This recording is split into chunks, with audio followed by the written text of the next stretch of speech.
भंडारा गोंदिया लोकसभेसाठी काँग्रेसने डॉक्टर प्रशांत पडोळे यांना उमेदवारी जाहीर केली। या जागेवरून काँग्रेस प्रदेश अध्यक्ष नाना पटोले निवडणूक लढणार असल्याची चर्चा होती। मात्र काँग्रेसने आता प्रशांत पडोळे यांना संधी दिलेली आहे। नाना पटोलेंनी आपण लोकसभा निवडणूक लढणार नसल्याचं जाहीर केल्यानंतर प्रशांत पडोळे यांना उमेदवारी जाहीर झाली। त्यांच्याशी बातचीत केली आमचे प्रतिनिधी प्रवीण तांडेकर यांनी। काँग्रेसतर्फे डॉक्टर प्रशांत पडोळे यांना उमेदवारी जाहीर झालेली आहे। त्यामुळे आपल्यासोबत स्वतः डॉक्टर आहेत, त्यांना विचारूया काय नेमकं विजन राहणार आहे ह्या निवडणुकीला समोर जाण्याकरता, काय सांगाल या संदर्भात?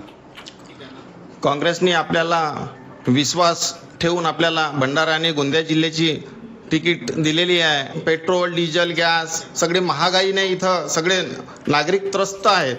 अशा या तानाशाही सरकारला आपल्याला उघडून फेकायचं आहे आणि इंडियाची सत्ता आपल्याला स्थापित करायची आहे।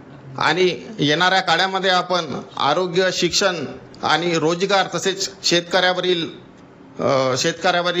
उद्योगधंदे आपण स्थापित करू आणि या मुद्द्याला धरून आपण इलेक्शनला समोर जाऊ। धन्यवाद।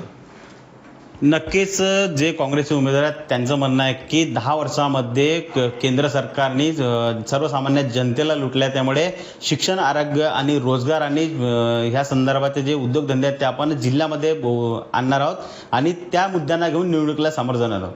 प्रवीण तांडेकर, जी 24 तास, भंडारा गोंदिया।